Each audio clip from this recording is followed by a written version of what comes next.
What's going on, guys? Andrew Piluk Hockey here, back again with another video. And you guys are seeing the title.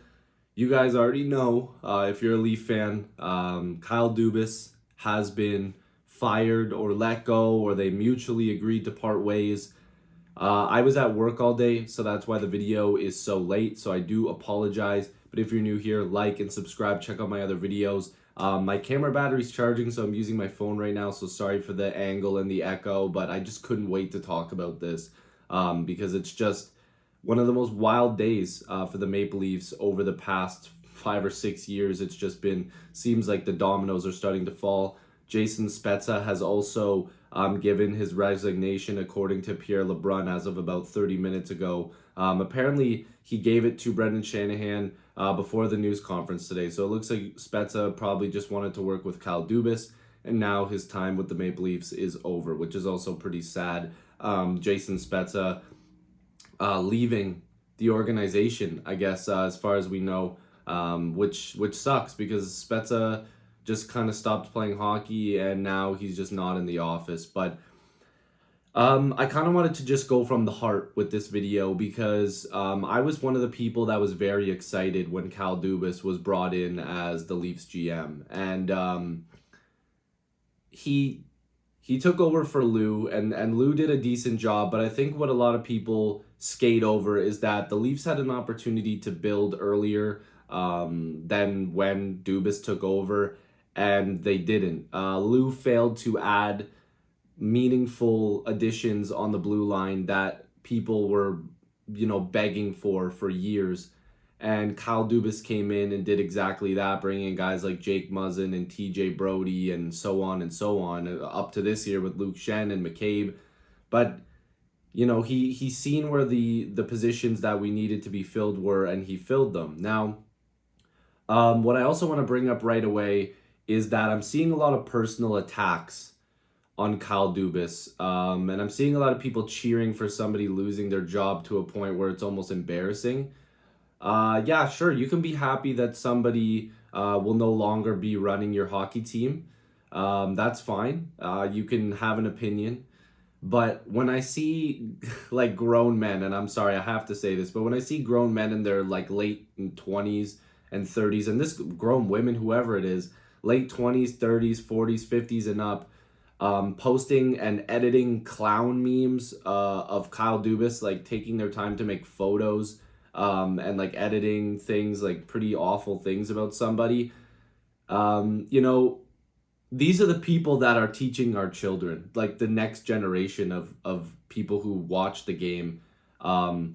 It's super embarrassing. Like, give your head a shake. If you got fired from your job and some of your coworkers or people that know you started making and editing photos of you and posting it, you probably wouldn't appreciate that and wouldn't think it's funny.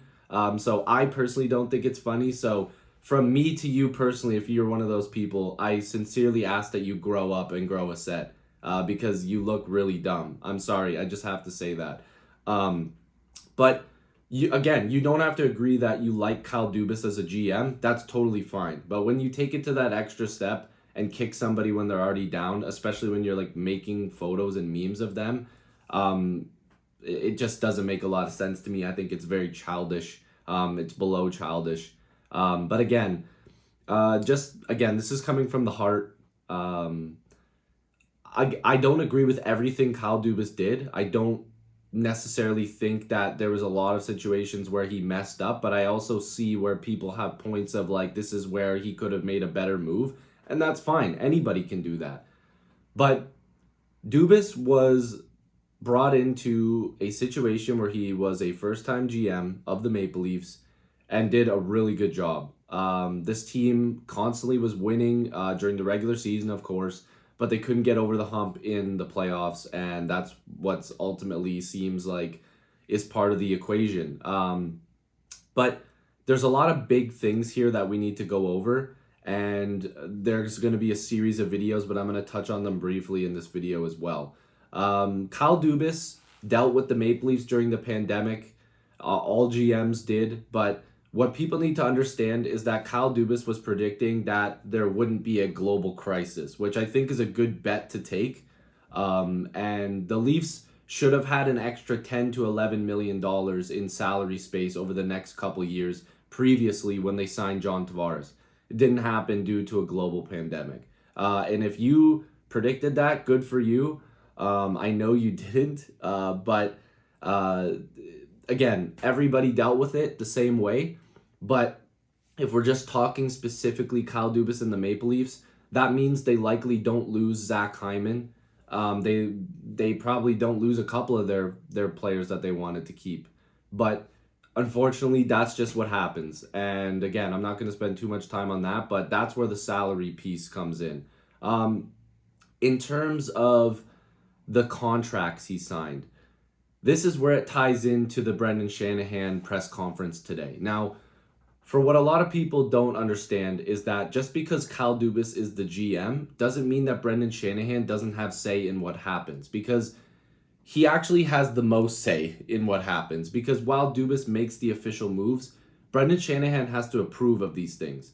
So I see a lot of people letting Brendan Shanahan off the hook here, but if we're going to play both sides here, sure, you can fire Kyle Dubas and say that he did a poor job with some contracts. But you also need to give that same credit and that same, poor contract skills to Brendan Shanahan. As Brendan Shanahan in his press conference basically said that he was a little bit surprised hearing, and helped make his decision when Kyle Dubas said that he wasn't sure if he was going to come back. Okay, fine. But then when Kyle Dubas came back and said, yes, I would love to be the GM, because that's what happened. Small little timeline here. Dubas did his press conference, wasn't sure if he wanted to come back as the Leafs GM, but he already had an offer on the table from the Maple Leafs. He said he was going to take a little bit of time to decide. He ultimately didn't have answers for Shanahan for a few days. Shanahan was okay with him talking about his family stuff and whatever, but was a little bit surprised by him saying that he wasn't sure if he wanted to come back. By the time Dubas had emailed Shanahan and said, I'm willing to come back, and then Dubas's agent came back with a new counteroffer of money, then Shanahan decided that was when the book closes. What I need to bring up is that, sure, Kyle Dubas gave expensive contracts to guys like Marner and Matthews and had trouble signing William Nylander, and obviously gave a big contract to Tavares. But specifically when it comes to them giving too much money to some of these players, you have to also look at Brendan Shanahan. And what I find funny is that the Leafs finally decided to strong-arm somebody, and it happened to be the guy that they allowed to play soft with the players. So Brendan Shanahan allowed these Maple Leaf players to strong arm the Leafs and allow Dubas to take his time with these players and not, push back towards them and say, this is your deadline, blah, blah, blah, sign this contract. But then when Dubas comes back and says, I need more money, then they strong arm him. So what I'm asking is why all of a sudden are the Leafs strong arming Dubas when all these years they allowed the players to walk all over them? And that includes Dubas. Dubas and Shanahan. This team allowed these players to walk all over them. And now they finally decide that they're doing it to Kyle Dubas, where they don't care about what he wants. This is the money, and if not, you lose your job, and ultimately Kyle Dubas is no longer with the Maple Leafs.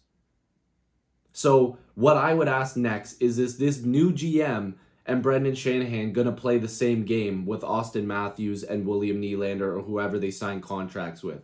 Because if they offer Matthews a contract and he comes back with way more money, or if he comes back with more money and they don't like it, are they going to send him packing too? Because if not, it's going to look really weird.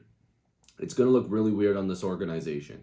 But again, I have a ton of videos that I'm going to be pumping out to do with this topic. There's a lot coming. And Dubas is just the start. Spezza is just the start. And it looks like Sheldon Keefe more than likely is out the door. When a new GM comes in, you know that somebody else is probably going to take that guy out. So what I will say, and again, there's people in my comment section that just hate Dubas with a passion. You're allowed to not like him. You're allowed to be happy that he's no longer the GM of your team. But what you shouldn't be happy about is that somebody lost their job, because I don't think people would be pointing and laughing at you, or you would appreciate that if you lost your job. Kyle did a fantastic job with this team while he was here. And once again, the Leafs media, fans, and players have thrown another member of their management under the bus. Dubas, Keefe, Nonis, Burke, whoever it is, Babcock, Lou, doesn't matter. Now, mind you, Babcock, not a big fan of him as a person. But when does the excuses stop? When do we start blaming the players? It's time. Grow up and win hockey games. Start taking some accountability. Because I didn't see anybody taking no accountability in these year-end press conferences. Oh, we're going to learn from our mistakes. Yeah, this hurts. I've heard it so many times. And you've just lost another member of management that you so loved. Should have played harder for him. And I wish Dubas all the best. And I think he's going to do a great job wherever he goes, if he decides to. I wish him and his family the best. I know he's going through a lot of stuff. It's tough to be in this market. But again, I can see where Dubas could lose his job, and that's completely fine. But I'm choosing to play both sides here. I'm okay with him losing his job. Am I happy about it? No, especially for him as a human. Because, sure, if they bring in somebody that's going to make this team a winner, I'm down for it. I'm a Leaf fan. I love Kyle Dubas, but I'm not cheering for this team for Kyle Dubas. I'm cheering for the logo on the front. The team that I've loved since I was born. So I want them to win. So whoever they bring in has to bring a winner to this team. If not, they're going to blow this team up. Like this video, subscribe. Peace.